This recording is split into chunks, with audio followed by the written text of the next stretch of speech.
Good morning, everyone, or good afternoon. I'm not sure what time this is going to air, but happy Saturday in the Thrive Tribe. As you know, every Saturday we do Saturday Shop. This one I'm also very excited about because it is my friend and former colleague, Sandy Wellen. Welcome to the show, Sandy. Hello. Glad to be here. So let's just start off at the beginning. Sandy, how do we know each other? Well, we go way back a few 7 years, 8 years now. We started because I actually accepted a position at the site where you were a principal. You were not my boss at the time until I became a teacher at the same site in 2013. Then you were my principal. So we met in 2011, January of 2011. Yes. And then friends outside of work. We had lots of good times. Sandy is an amazing hard worker. She's a principal's dream. And I loved her in her role as community liaison, and I loved her in her role as a teacher and what she did with the kids that we worked with. So Sandy, tell us a little bit about yourself personally.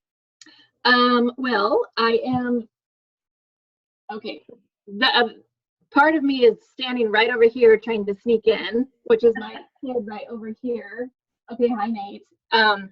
So I do have a boy who's 8 years old, and I am a teacher. I have been in education for 15 years. I started since I was 18, just working my way up the ranks until I landed as a teacher in 2013. Like I said, of course, I had to struggle through the economy and the teacher shortage or the teachers being laid off. So I didn't get started when I wanted to, because if it was my way, it would have been in 2010, but there was nothing available. So now I'm a teacher. I am also they call it induction now, coach. So I coach new teachers who are wanting to clear their credentials, and I do that online. And then I am also an instructor for a pre-internship class for teachers who want to get their credential, but they have to go through an English language learner course first to do that. And that runs all year long. So I'm doing that now in my spare time. And where do you do that through? That is actually, I'm independent contractor through RCOE, and it's a program that they put on for another county. So teachers they're able to pay less than going through a university. It's still accredited, but they don't have to pay the actual $20,000. It's same type of curriculum, but it's just put on now through RCOE. You know how sometimes they have programs for teachers. So I do that, and then in addition to that, I have a spouse, significant other, whatever you want to say after 7 years,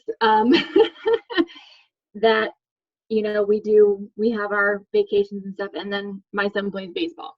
So in a nutshell, it's baseball, teaching, and then family.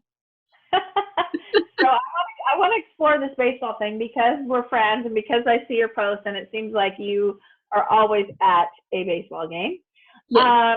Let me ask you, what have you learned in your many, many baseball games that you've watched and been at? What have you learned about life just by either watching the kids playing or the parents in the stands, or, you know, what are some positive life lessons that you've learned? So positive in regards to this is I have learned many times on many games that my kid didn't know that they lost over the years. And why I say that's positive is because everybody was focused on playing the game and their passion for baseball, that the boys had no idea they had lost, or my kid in general, basically. As they get older, they learn to keep score themselves. But seeing all of that, he was still happy either way, because we would get in the car to go home and he'd be like, wait a minute, did we win that game? And I'm like, no, you didn't. Oh, and I'm like, but do you see the point where you had your passion, and even though you win some and lose some, you still didn't lose the love of the game, you know, for him. And it teaches kids to find their strengths and their weaknesses. Not every kid can play every position, and that's okay. So they find the ones that they're good at. And my own kid has done that. There's 3 positions he's good at, and then there's others where he's like, I don't want to do that. That's fine. You don't have to, you know. And I always tell my kid, you play because you want to play, not because I'm making you play. Well, because I'm not making you play.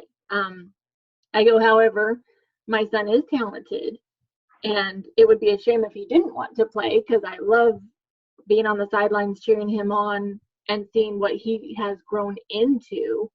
But I said, as long as you always want to play, you can play. But the minute it stops being fun, then it's time to reevaluate, you know. And so far so good. But that's what I've learned. And in general, that's secrets about life and our careers and everything. The minute it stops being fun, as you say, you know, you've always been a fun, positive person. We need to step back and take a look at it, you know. Like, yeah, I think fun sometimes gets underrated. Like it's not important to have fun, and I totally disagree. I believe fun is really important because it usually means it's aligned with our passion. What we think is fun is really things that we're passionate about. I did a poster a few days ago about, you know, work that we don't really like to do is called stress, and work that we love is called passion. And that's kind of what I believe all the time. Let me ask you about the work that you do. So for those of you who are not in education, or Sandy works at a school that serves students who've been expelled, are on probation, or court-appointed group home placement.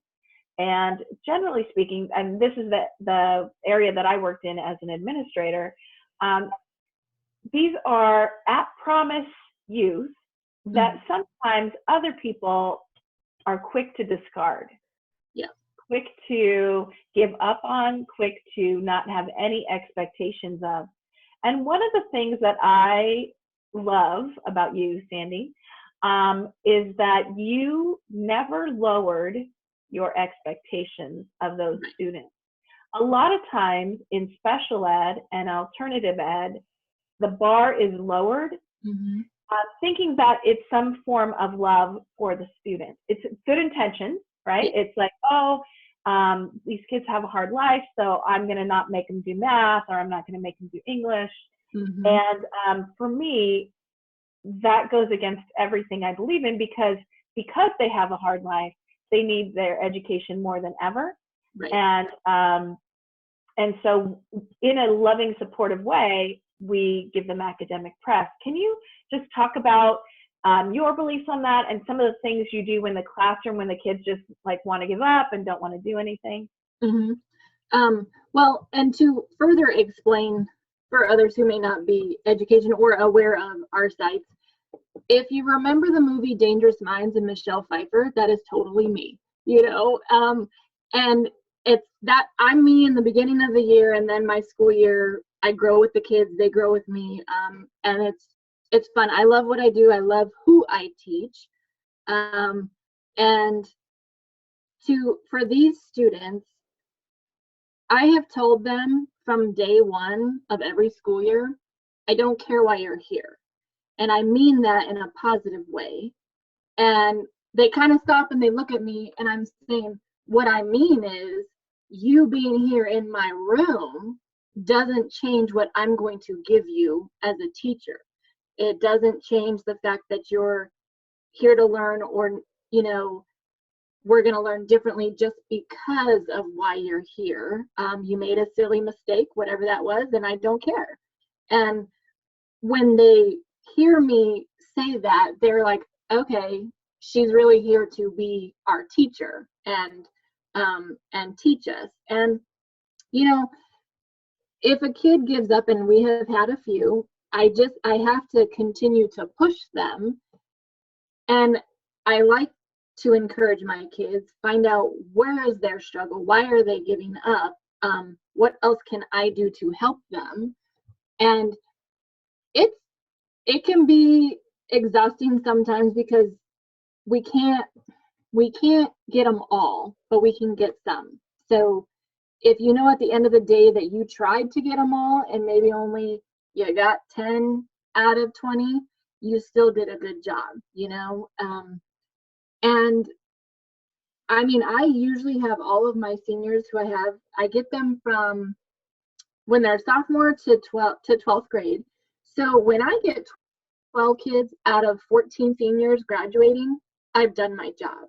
And that makes my job that much better. I missed 2, but I got 12, And at that graduation ceremony, I remember that was my 3rd year teaching these kids. Oh, wait, it was my 3rd year. No, maybe my 4th year. Anyways. And I was like, yeah, this is my group of kids. I got 12. I got 12 of them out of 14. And I did a darn good job, And that's where you realize where your passion is. So, because, in that area, it's hard to keep positive. And it's hard to not lose that because of what our role requires and what we see every day. We don't see what everybody else sees on a daily basis. We see a lot of negative. So it becomes hard, but I still love what I do. And I think that, those small wins. So you saw 12 out of 14. And so that's a win. But even those 2 that didn't graduate, you have no idea what seeds were planted that are going to sprout a year from now, or 5 years, or 10 years. It might take 10 years for those seeds to sprout, but they're in there. They're in there somewhere. I have, I don't know, I have a tattoo. Oh, nice. A starfish. Okay. And it's a couple reasons. One is for power posing, starfish pose, just reminds me of being powerful. But also the main reason is because of the starfish story, right? Where this man's walking along the beach and he sees his kid throwing all these starfish back in the water. There's starfish everywhere, thousands of them on the beach. And he's like, what are you doing? He said, I'm saving the starfish. They need to be in the water. I'm throwing them back in. And he's like, but look at all those starfish. You're never going to make a difference. And he said, it makes a difference to this one. And exactly. And that's kind of how I live my life. And I'll say, one at a time, one person, one heart at a time. So I love that. And I appreciate the hard work that you do in loving kids, in creating a supportive environment with academic press, with high expectations. Let me ask you what you do, because your job can be stressful. What do you do for your own well-being? How do you take care of you? Starbucks is my friend. So, and I do work out to feel better about myself. Every so often I throw in a goal with working out. But anyways, just getting out and getting out there helps me kind of de-stress. Sometimes I like to just spend my own time. Like I said, I'll just grab a Starbucks and walk around Target, that's what I do. And then hanging around family, my we're all very positive, so that helps. I try to stay away from negative as much as I can, so because that doesn't help when you're stressed. So and then every so often,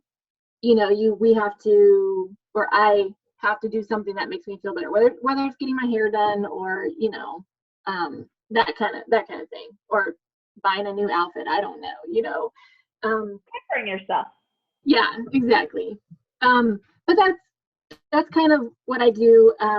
By the time I get home, it's kind of like, because I do have like a 45-minute drive, I'm kind of done de-stressed by the time I walk into my door. So sometimes commuting is not a bad idea or a bad. Do you sing on your commute? Do you listen to talk radio? Is it quiet? What's going on in the car as you're driving?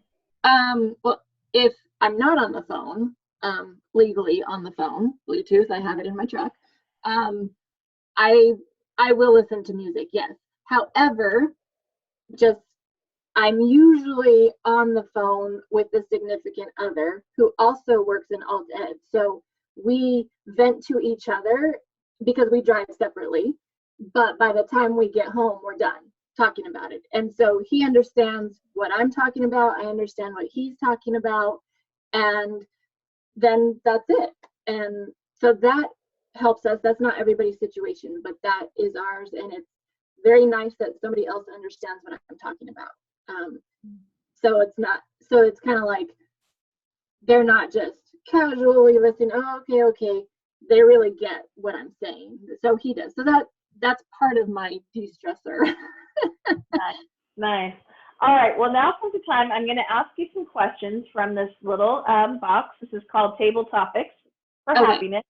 And they have a fact on one side, and then they have a question on the other. The fact has to do with something that boosts happiness. So before I ask you this question, I can see right away, if Thrive Tribe, if you can look behind us, you'll see that our rooms are painted almost the identical color, which I just love that. See, Sandy and I are soul sisters. The statement is, paint your surroundings in colors that will uplift your mood. The question is, what color makes you the happiest? Oh, I love pink. And pink. I like pink, and I like the blues. Yeah, probably the pinks and the blues. Okay. I like to wear pink, and blues bring out my eyes, my eye color, because I got that vehicle color going on. So, but obviously, if you see my room, it's a teal blue, and like I've told you before, this is just my escape under closet office, under the stairs closet office, and I love it. Like my spouse, when he can't find me, he opens the door to see if I'm in here. So, and my dog is right under here as well, under my desk. So I have 2 dogs with me too. Maybe at the end of the show I'll pick them up and show them. But yeah, there's one dog there, one dog there. You know, and it's funny, she has this office under the stairs. We were talking about my space under the stairs is a wine cellar. But it's so cool that we both, you know, think of creative uses for our little room under the stairs. Okay, this card is perfect for you, and I swear I didn't like look for it. I just pulled it out. It says, cheer on your favorite team. It connects you to a community, and it makes you happier.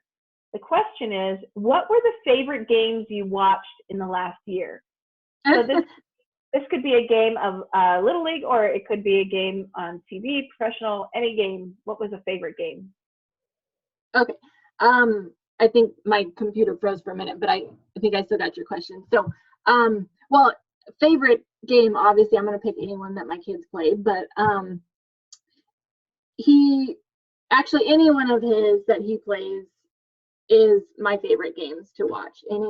Any of theirs that his team plays right now are my favorite games.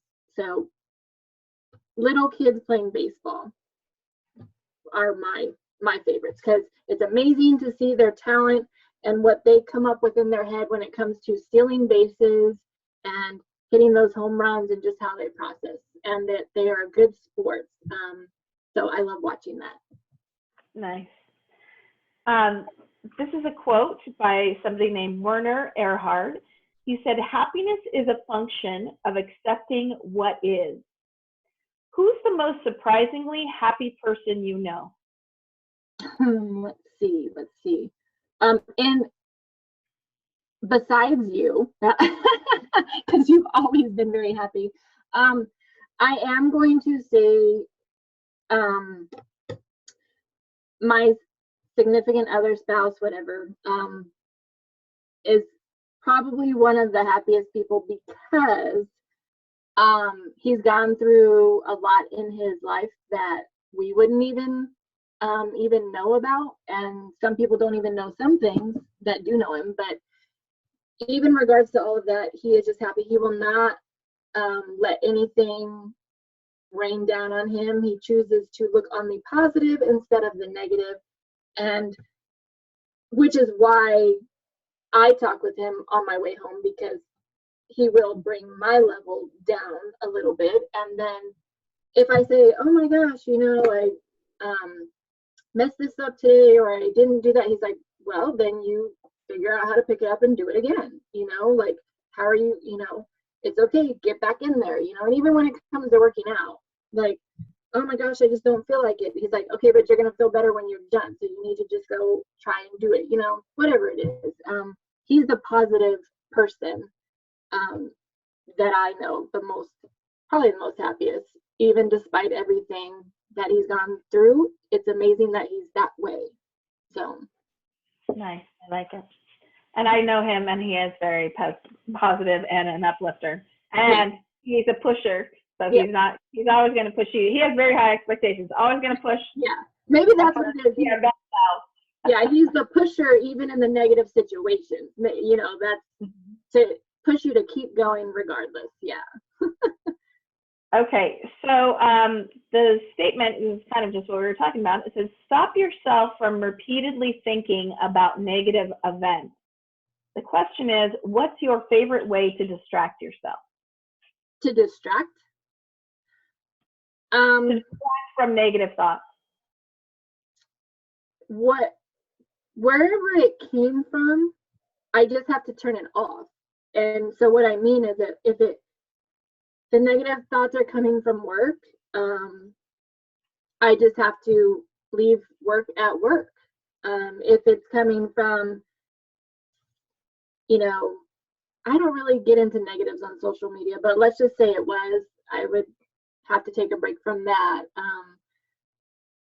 I guess I just kind of leave it alone. I try not to get into it, whether it's my negative or somebody else's negative. And if it's somebody else's negative, I usually tell them I don't want to hear it because I don't want it to become my negative. You know, I've had situations where individuals have had constant negative drama, but it's theirs. And, you know, unfortunately, sometimes when we lend an ear, that can be overbearing. And then we get focused and then we get ourselves into that negative. So I've had to step away and say, you know what, I can't hear it anymore because it's bothering me. So, and I need to stay positive and happy. So I've had to let those conversations go. That's probably how I distract. I just kind of move away from it. I try to turn it off. Gotcha. Okay, so this is a question that I ask everyone, so don't overthink. But if you could teach the world just one thing, and I always say the world needs to know a lot, but if you could teach them just one thing from Sandy Wellen, what do you want the world to learn from you? Oh my goodness. Talking about myself, I can't even answer that question. Well, I think something, or maybe it's something that I firmly believe, is that we are our own pusher, or how do I phrase this? If we want something done, we are the ones that are responsible for it.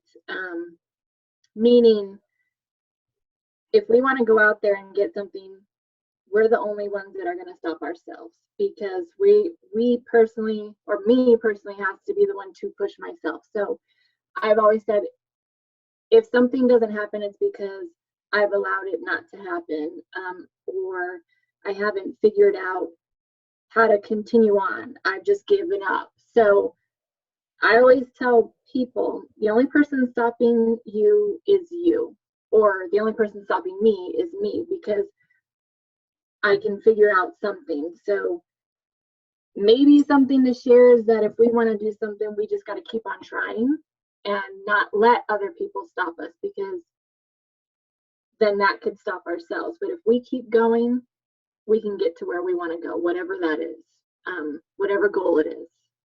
It sounds like, if I'm hearing you right, that it's really about being your own motivator.